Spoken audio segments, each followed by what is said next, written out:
The following is a class on the Bhagavad-gītā as it is, first chapter, text number 11 and 12, given by His Divine Grace, A.C.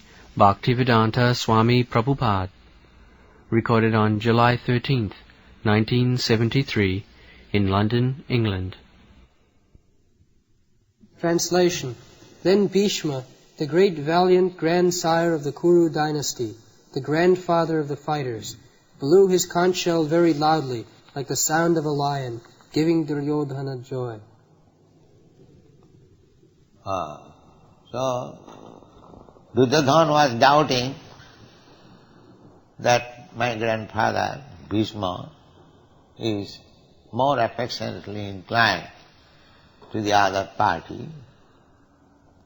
So, he may not be lenient in fighting. So in order to encourage Duryodhana, Txt11&12 harsham. Don't think that I am lenient, I am strong. Immediately, to encourage him, he blew his conch shell. Nowadays they use bugle. Formerly, the conch shells were used by the kings. And not that in modern days the fighting takes place. The poor soldiers, they come to fight, and the leaders, they remain in safety place. It is not like that. All of them came out. Kshatriya, Bhishma Dev came, Duryodhana came, Arjuna came, and face to face they have to fight.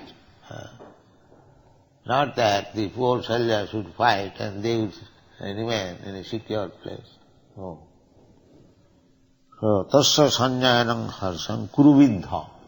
Kuruvriddha, the oldest man in the dynasty, Kuru dynasty, Pitamaha, is the grandfather of Arjuna and Duryodhana, the Dhritarashtra's elder uncle, his father's elder brother. He was a very old man, brahmachari, and in that old age also he was taking the risk of fighting. This is Kshatriya spirit. Not that only Dhritarashtra was escaping, not escaping because he was physically incapable, blind. Therefore, he did not come in the battlefield. Otherwise, even Bhishma Dev, in such old age, he also came. This is Kshatriya spirit. When there is fight, there is no rest. And fight means either the other party should be killed or I shall be killed. Not that without any decision the fighting will be stopped. No, that cannot be. When there is two parties, must be belligerent, one party.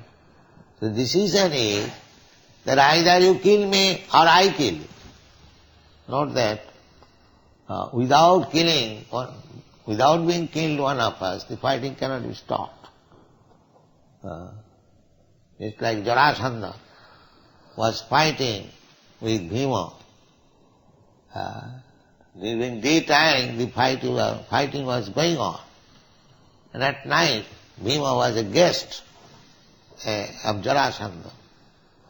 As guest is honored, is respected, all the parties. But during daytime the fighting was going on. And this fighting went on for 28 days.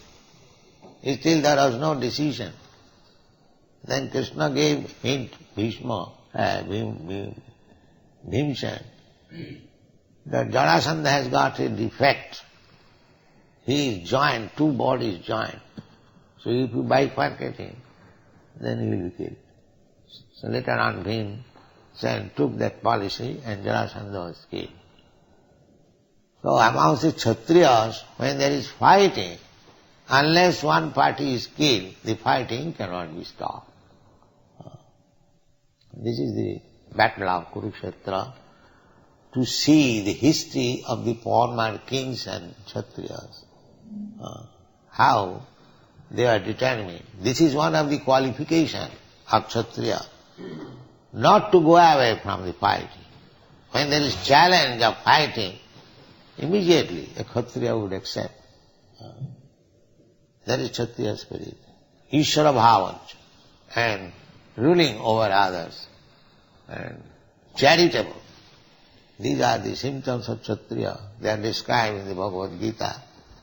Brahman qualification, Kshatriya qualification, Vaishya qualification, Shudra qualification. So, very nice arrangement, Vedic civilization. Everyone is guided by the superior. The Brahmana guides the Kshatriyas. The Kshatriya guides the Vaishyas, and the Vaishya employ the Shudras. Txt11&12 guna-karma vibhaga. In this way, 4 divisions of Brahman, Kshatri, Vaishya, they manage the whole society so nicely. The Kshatriyas, as the Kshatriya's business was to give protection to the citizens. Similarly, Vaishya's duty was to give protection to the animals. Krishi goraksha vanijyam Vaishya karma sabhav. Vaishya, they should engage themselves in agricultural production and giving protection to the cows, especially mentioned. Goraksha. Goraksha, cow protection, is one of the items of state affairs. And now there is no cow protection. Poor cows, they deliver milk and later on they become slaughtered. How much sinful the modern society is, and they still want peace and prosperity. That is not possible. The society must be divided, Brahman, Kshatri, Vaishya, Shudra, and they must execute their proper duty. And the Vaishyas, they should give protection to the cows, and the Shudras, they should work under the direction of the higher 3 divisions. In this way, there will be nice management. Then, as it is stated during the reign of Maharaj Yudhishthira, Kamang Bhavarsha Pujanya, the nature also will help. If you keep things all right, according to the direction, then nature also will help you. Nature will give you sufficient foodstuff. Bhavarsa pujanya, kama. Whatever the necessities of life, it will be supplied by nature simply by proper pouring of water. Vrishti. Actually, now the whole world is suffering for drought. There is scarcity of rain. And if the rain is stopped for 1 or 2 years more, there will be havoc. It is already there, havoc. In India there is famine, because they are mostly agriculturists. So there is famine. In other countries they have got industries, but India is not so industrially advanced. So without water, nothing can be produced. Therefore, during Maharaj Yudhishthira's time, Kamang Bhavarsha Pujanya, Jajñād Bhavati Pujanya. If you want sufficient water, then you must perform yoga. These are the indications, direction of the Vedic wisdom. At the present moment, no other yoga is possible. The only yoga, Sankirtan yoga, is possible. Jaggai Sankirtanai Prayai Jajantihi Sumi. So in this Krishna consciousness movement is taken seriously all over the world, and they perform Sankirtan yoga, everything will be adjusted immediately. Everything. But these rascals will not take it. They will suffer. Otherwise, all directions are there. People have to take the advantage of direction, perfect direction, without any mistake, and they will be happy. So, we are trying to introduce this Krishna consciousness movement so that people may come to their senses, take advantage of it, and be happy. Thank you very much.